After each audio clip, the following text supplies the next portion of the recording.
All right, everybody. Well, welcome to our second installment of Surround Foster Care Conversations. We're excited that you're here.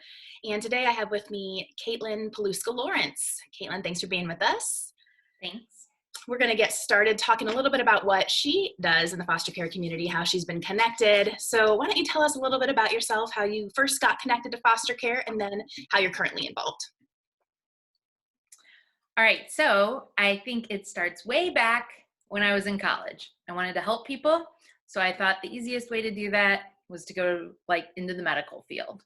And then by the time I was graduating, I wasn't quite sure if that's what I wanted to do, so I did a year of AmeriCorps. And I had looked at sort of medical type jobs within AmeriCorps, but instead I got placed at, I think a lot of people have heard of the Jane Addams Hull House up in Chicago.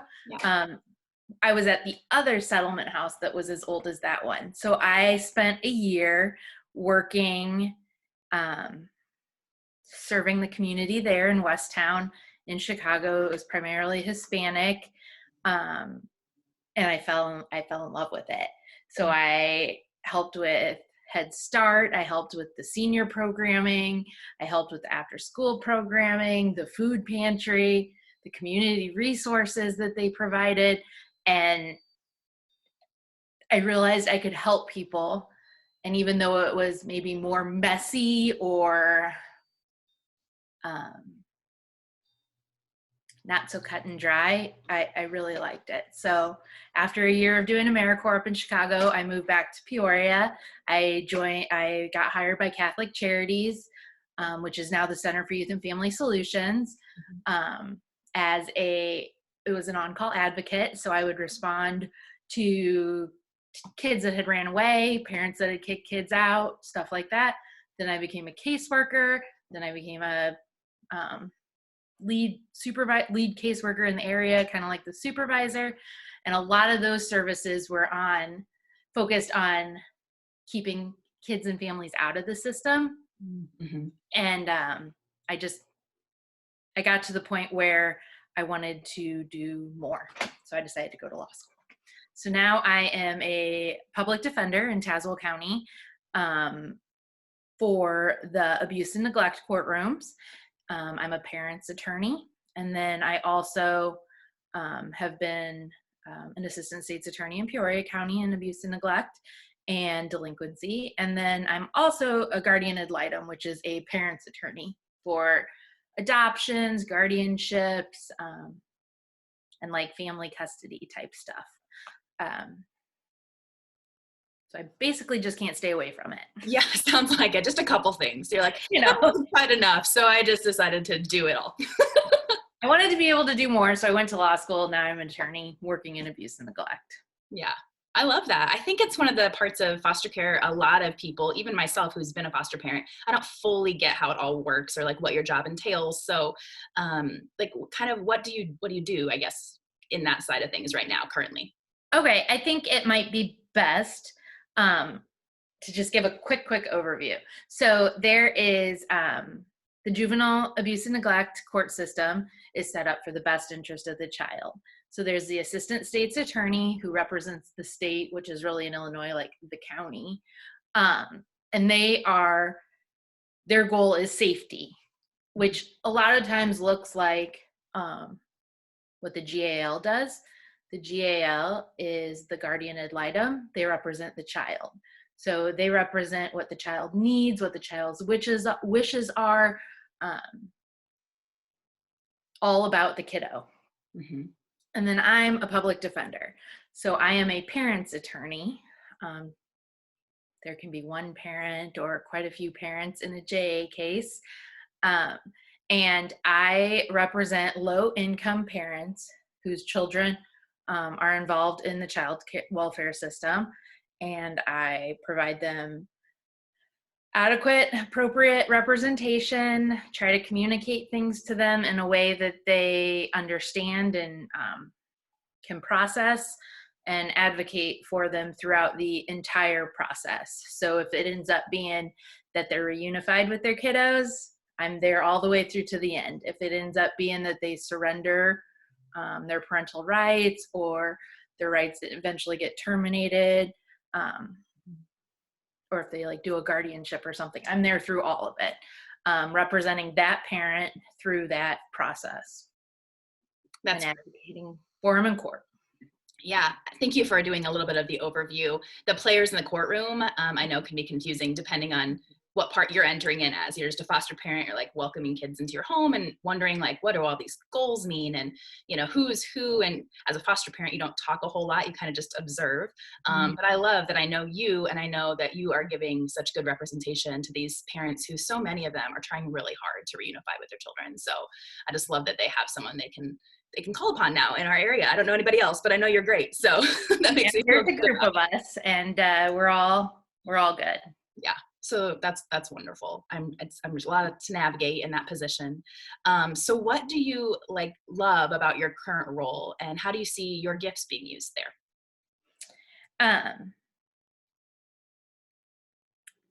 I think it's safe to say I'm very compassionate, but I'm also pretty no nonsense and problem solving oriented. So I think I'm in a good role where I can communicate with all parties on the level that they're at. So talking to the judge or talking to the parent or talking to the caseworker, I really, really try to get things done.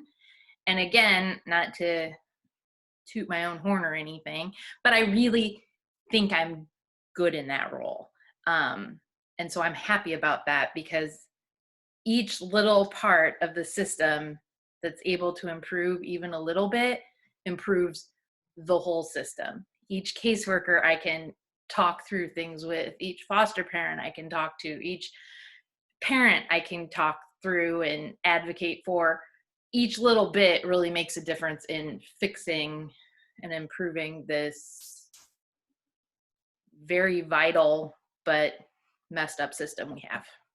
Yeah. Oh, I love that. I mean, you're speaking my language. I'm an improver to the core. So I love that, what you said about whatever you do to improve your own area and however many people you can touch through that, it just improves the whole thing. And I totally believe in that. And that can happen at the attorney level, and it can also happen all the way through the system, no matter what corner of foster care you're in, even to just support people who are just on the team of a foster parent saying, hey, I know it's hard to take care of kids all the time, and do you need a break? I mean, all the way down to those people. I think it just improves a system that you said is vital, but can be complicated and sometimes messy.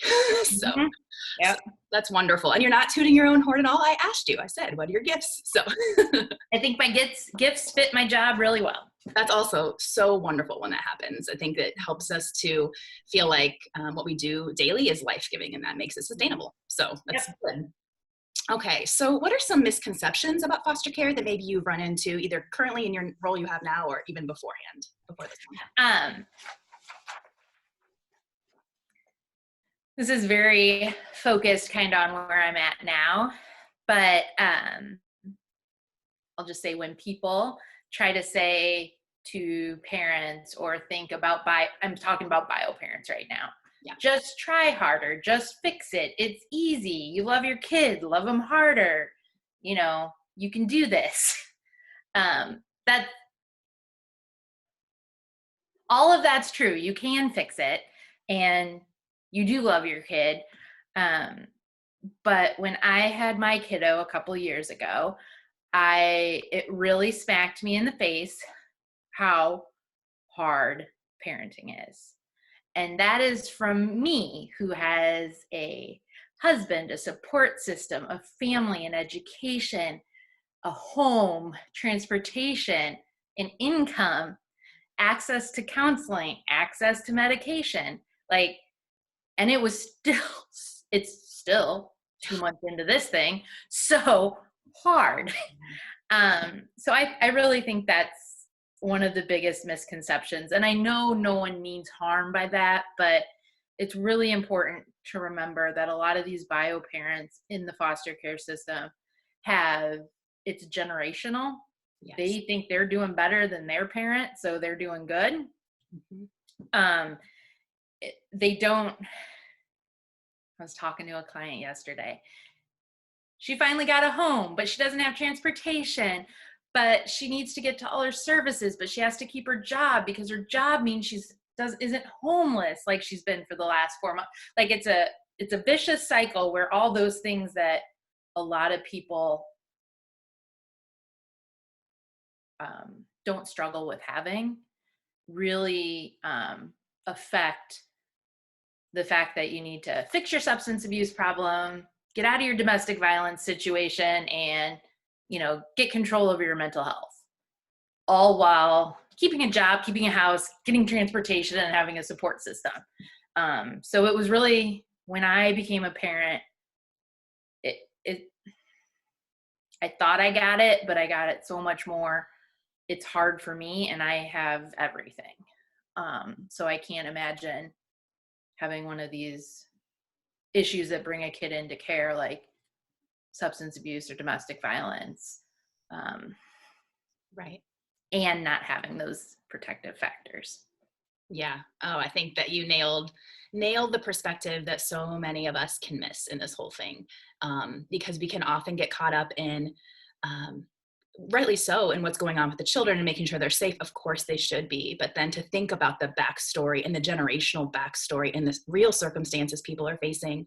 I just was reading something this morning about foster parenting being less about, like, still about the child, but more about providing a support to the family in whatever way that can look like. To think about the entire family as what you are coming alongside of, and not just the children. It's not an us and them. It's this co-working system to really find the best interest of the child. And I know I want that the more I learn about systemic issues. I mean, you nailed some of them, how affordable housing and all of the things. We have to do better all around. So yeah, that's great. Thank you for illuminating that for us. Okay, so, and we may have already hit this a little bit, what keeps you motivated to stay near such a messy system? Just each little bit where I feel like I'm making a difference. I mean, that might sound cheesy, but if I'm able to, most of the time I'm echoing what the caseworkers are telling the parents anyway, but I might be saying it in a different way. I might be putting a different spin on things. I may be being more, you're gonna lose your kid if you don't do this. Yeah. Which isn't, it's not fun, but it keeps me going because I feel like I'm making a difference. But then there's those really, really happy moments in the child welfare system. Yeah. When I was a prosecutor, I handled all the permanency reviews for the older kiddos, so the teenagers and young adults. And when you saw a kid that spent most of their life in the system, having a job, living on their own, having a savings account, not getting in trouble with the law, that was awesome. And the whole courtroom wanted to support those kiddos because that is huge when that happens. I mean, the child welfare system, you're not really in court. We're not involved once it gets to adoptions. But if you get the chance to be in the courtroom for an adoption, it doesn't matter where you fall. If you're a PD, a GAL, assistant state's attorney, you're probably in tears. Yeah. Because it's so awesome. Mm-hmm. Or just, I know it keeps a lot of my coworkers going, a lot of the different parties in the courtroom, when a parent actually can successfully reunify. I mean, we take the time with that in court, and we really, all of us really appreciate it, and that sustains us, because that doesn't happen. That's not what happens the majority of the time. Yeah. Yeah. Since coming on staff in the child welfare system, I was mostly just foster parent for a while, and had always cared about the foster care community, at least in the last few years, and ancillary. But I have seen our staff really rally around those. It seems like a lot of moms, single moms, who we've had one particular one who was working so hard, and everybody's just gathered around like, you're going to do this. It's next month. They're coming home to you, and they're just working as hard as they can to figure out like, how do we make sure this is sustainable, that this is never going to happen again. She's going to have the support she needs, and going above and beyond what's asked of them. So I just love that that's happening in the courtroom too, and really celebrating and honoring the hard work they've put in, because it's a big deal. So that's cool. Yeah. So pivoting a little bit, I guess, as we're kind of coming to a close. I could talk to you forever because you have so many insights to this, but I don't know how long everybody will watch this. So people can always follow up later. What do you suggest to someone who maybe wants to get involved in the foster care community in some way? Like, what do you think is a good place to start? Well, I was thinking about this, what you had talked about earlier. Obviously, you take care of the kiddo if you're a foster parent, but if in any way you can also support the bio parents, model parenting, model caring for a kiddo, showing them what it looks like and being there to support them. If you're already in the system as a foster parent, that's huge. Yeah. The others, I've got like a list of things. If relative foster placements, those usually have less money and less support, and they're doing it to help their family. And a lot of times I think they get lost in the shuffle because it's kind of expected of them, but it's still a huge burden for grandparents to raise grandchildren or for aunts to raise nieces and nephews. So if you know any of those people, help them. Yeah, no, I totally agree with you. That's great. Relative placements are, the first, they look for them first. Obviously, we want to keep kids close to family. So that's usually where the system looks first. And a lot of times people will say yes, but in order for them to continue to say yes, it has to be sustainable for them. So yeah, I would love to find a way, always looking for improvements. I would love to find a way for the support of relative caregivers to be even stronger in our area, because I think it would really make a difference, for families. And they also are dealing with the fact that it's within their own family. So the boundaries they have to keep things healthy, I'm sure that's hard to navigate. And a lot of times it's probably not even the best option for the kid, but it's family, and you want to make family work. And they need even more support. Absolutely. Yeah. I cut you off, so if there were any other things, feel free to. Oh, I had like a whole list, don't you worry.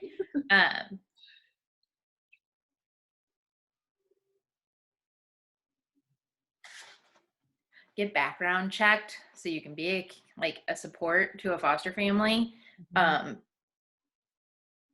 You can never have too many supports. And honestly, I know you talk about this a lot, but if you're thinking about being a foster parent, just take the class, just go through everything, and then decide what you want to do later. But just get through it, so you really understand what's expected and what you can do. Maybe you could just be a respite home, but just do it. And then if you're a professional, like a therapist or an attorney or someone that can offer pro bono services, that's super important. If you have gifts you can give to the foster care community, wherever it may be, use them. Ask someone, what can I do? If it's money, awesome. If it's some sort of service, awesome. So that's great. That's wonderful. Well, I appreciate you taking the time to do this. I know this is going to be helpful for so many people. Even I'm just thinking of foster parents I know who come to our support groups who just always want to know a little bit more about behind the scenes of what's, how does this actually work in the courtroom, things like that. So now they know a little bit more about you and how it works. So I really appreciate you spending the time with us today. So one more thing. Yeah, go for it. If you think foster parents are going to listen to this, make sure they advocate for their kiddos. If they can't get through to the caseworker, get a hold of the supervisor. If they can't get a hold of the supervisor, get a hold of their GAL. Even if they got a hold of their caseworker, get a hold of the GAL. The court system is a slow giant. and don't wait till things are too much to try to get help, because then it's still going to be some more months before anything gets going. Yeah, that is such good advice. I think tenacity should be like one of the requirements to become a foster parent, because it's going to take, it's a big job. You're taking on a whole new role. You're navigating this huge system. And one of your main things for the child, other than creating a safe home and loving home, is to be their advocate and to be their voice. And so, yeah, I love that, to just use all the channels you have available to you, and don't be afraid to do it. I mean, you can do it kindly, right? But directly, and persistence can pay off. So. Yep. Well, thank you for how you serve our community, and all the ways you're going to be continuing to jump into our Surround ministry. And whenever we get back to meeting in person, I know you're going to be there and helping with that. So we just appreciate you so much, and look forward to seeing you in person at some point. Thank you. You too. Yeah. All right. Well, have a good day, Caitlin. You too. See you.